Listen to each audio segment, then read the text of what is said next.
নমস্কার প্রিয় দর্শক, আমি সোমা বেঙ্গল বিট থেকে বাংলার হৃদয় স্পন্দন।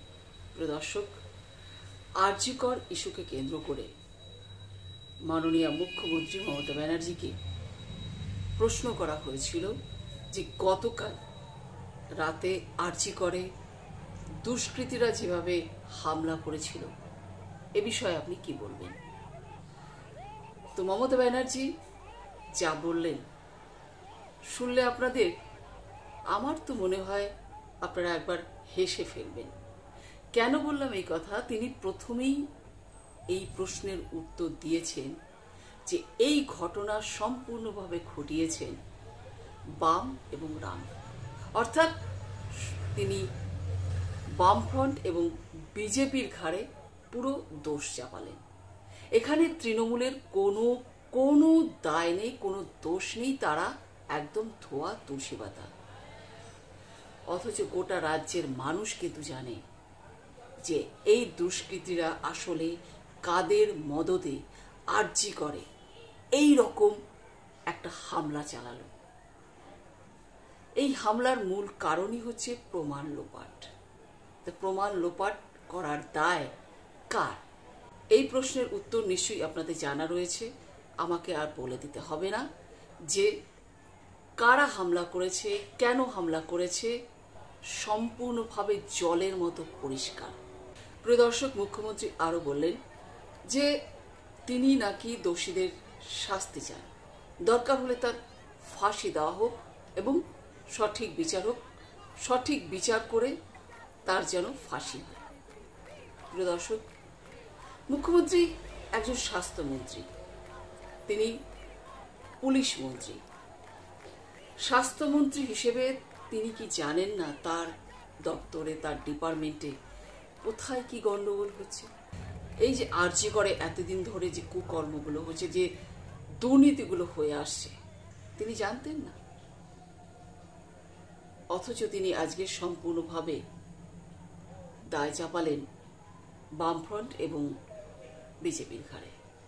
এসএফআই যারা সদস্য রয়েছেন, এসএফআই যারা ছেলে মেয়েরা রয়েছেন, তারা নাকি ওই আরজি করে যে হামলা হয়েছিল তারা নাকি করেছে। একদম সম্পূর্ণ তার বক্তব্যে প্রকাশ পেল এবং তিনি সেটা বললেন এখানে তৃণমূলের কোনো দায় নেই কালকের আরজি করের যে হামলা হয়েছে সে ব্যাপারে।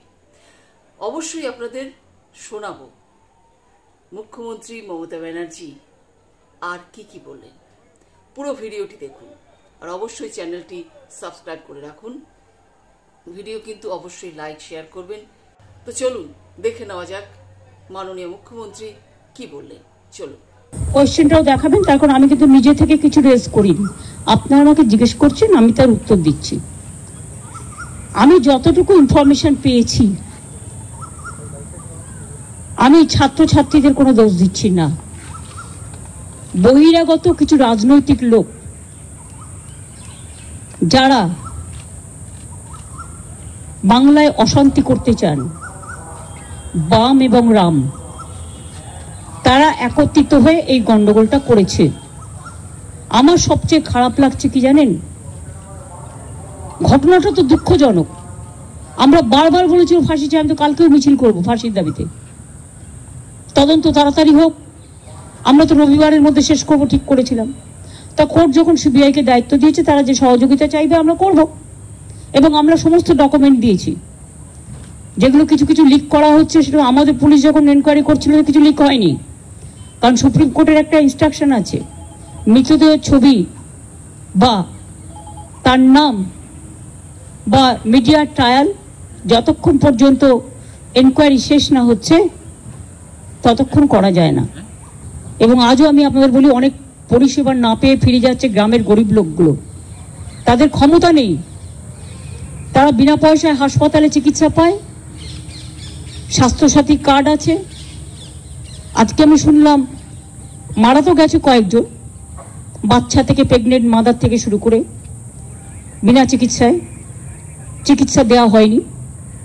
কিন্তু তা সত্ত্বেও কিছু জুনিয়র ডাক্তার এবং অনেক সিনিয়র প্রফেসররা তারা অনেক জায়গায় এমার্জেন্সিগুলো করছেন বা ওপিডি করছেন, আমি তাদের অনেক অনেক ধন্যবাদ জানাই। কিন্তু দুটো ফ্লোর পুরো ভেঙে দেওয়া হয়েছে, মেডিসিনগুলো লোপাট করা হয়েছে, এবং যত ইনফ্রাস্ট্রাকচার, ইকুইপমেন্টস, ইঞ্জেকশন থেকে শুরু করে যা যা লাগে টোটালটাই ধ্বংস করা হয়েছে। প্রায় আমি শুনেছি এটা, আমরা এখনো টোটালটা অনেক টাকার ইনফ্রাস্ট্রাকচার নষ্ট করা হয়েছে। নতুন করে আবার হবে কিনা আমি জানি না, কারণ এগুলো করতে, এত মেটেরিয়ালস রাখতে, এই হসপিটালগুলোতে আমাদের প্রচুর মেডিসিন থাকে, প্রচুর স্যালাইন থাকে, প্রচুর অক্সিজেন থাকে, প্রচুর সিসিটিভি থাকে, প্রচুর ইঞ্জেকশন থাকে, আরও নানা রকম জিনিস, এমআরআই থেকে শুরু করে স্ক্যান থেকে শুরু করে অনেক কিছু থাকে।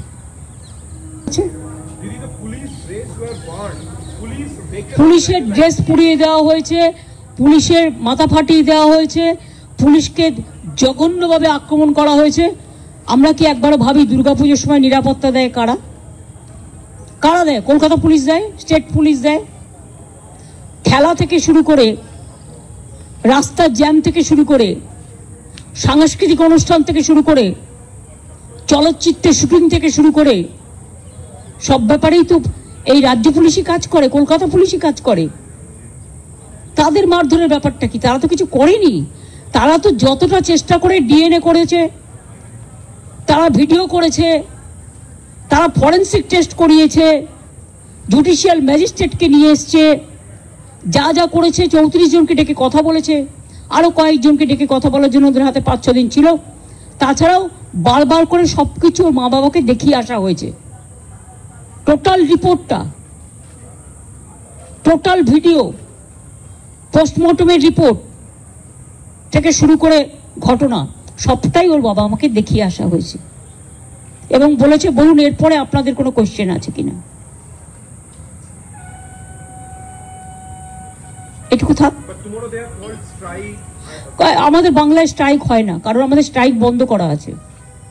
যে স্ট্রাইকে জয়েন করবে সে নিজেরটা নিজে বুঝে নেবে, বাট আমি সবাইকে আবেদন করব সব খোলা রাখতে। বাংলাকে অচল করে দেওয়ার পরিকল্পনা করে সন্ত্রাস করার একটা চক্রান্ত চলছে বাম আর রাবের। তো প্রিয় দর্শক, আশা করি আপনারা পুরো ভিডিওটি দেখেছেন, শুনেছেন মাননীয় মুখ্যমন্ত্রীর বক্তব্য।